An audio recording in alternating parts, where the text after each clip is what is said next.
All right, it's Money Monday, and today we're talking about financial literacy, about saving money. Jan Hier-King is co-founder of Bicycle Financial, a Bay Area-based financial firm with a focus on making money matters acceptable and understandable.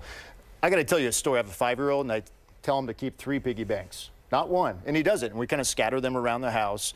Simple way to save money, how to keep his money in different places, but it's not that simple, even for adults, especially here in the Bay Area, Jan. So my first question is, what are you telling people, your clients who live in the Bay Area, because it is so expensive? They think they're making a good living, but they're living paycheck by paycheck, and they're not able to save. It's an expensive city, but all of financial planning has to do with first creating a plan that you can live with. And we do that electronically. We do it through a digital means. So you can at night go home and take a look at Bicycle Financial and create a plan that's based on your life. So if you have kids, you should have life insurance. If you have kids, you should start thinking about college savings for them. It gives you tips on how to move forward. But you're saying I'm doing this, so I'm not going to a financial expert in their office and they're going to take my money and to tell me what exactly I need to be doing. Bicycle Financial is free. You can get on it on the internet. It's web browser based, and you can use a tablet.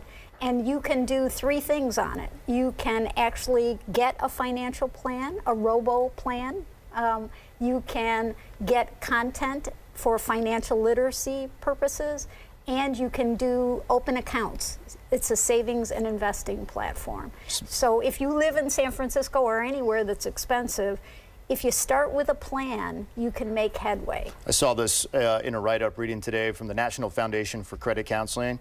Found that less than 40% of Americans say they actually keep close track of the money they spend. Totally. Almost 40%. Totally. They don't even look at their bank accounts. They don't. And for that reason, we have a relationship with a third-party provider for debt counseling, because we have people with huge amounts of medical debt, with student loan debt, gigantic, and credit card debt. People get out of hand because they don't have a separate little piggy bank like your son does to put emergency savings in. So do you think people also don't look at their money because they're scared to look at the reality of where, and say they're married. I mean, I'm married, and one of the things that my wife and I always have a problem with is sitting down at the table and actually talking about our finances. Right. And I'm usually to blame. I'm like, I don't want to talk about it. We'll deal with it later. Don't worry about it. But that's that stress that sometimes I just want to avoid it. It's very stressful. It's better if you don't avoid it. It's better if you sit down. That's how you save, That's how you save. Okay. You got to sit down, and especially if you're married, you got to talk to each other.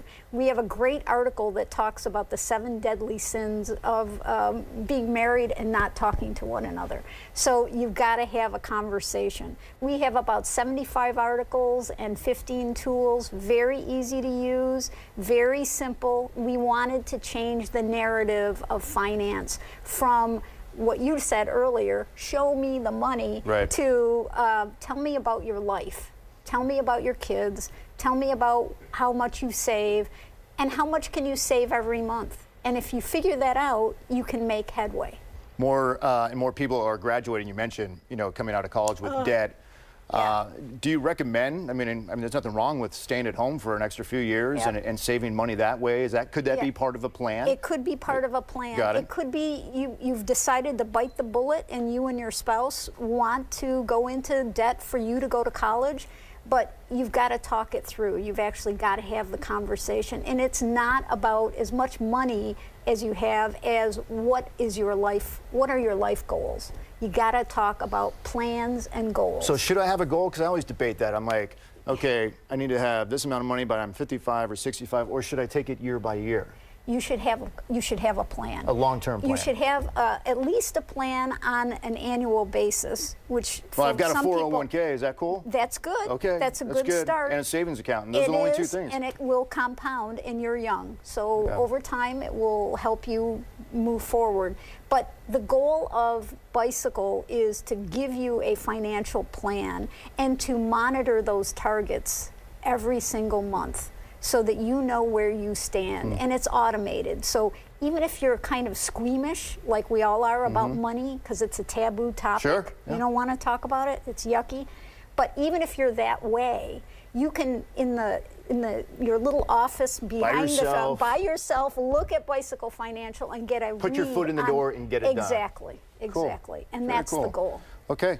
Jan Hier-King with Bicycle Financial. Thanks for coming in, Jan. Thank Appreciate you. your time. Good conversation. You can find out more about Bicycle Financial and check out their tools to help you understand your money more easily right there at KTVU.com. Just click on the web links button on our homepage.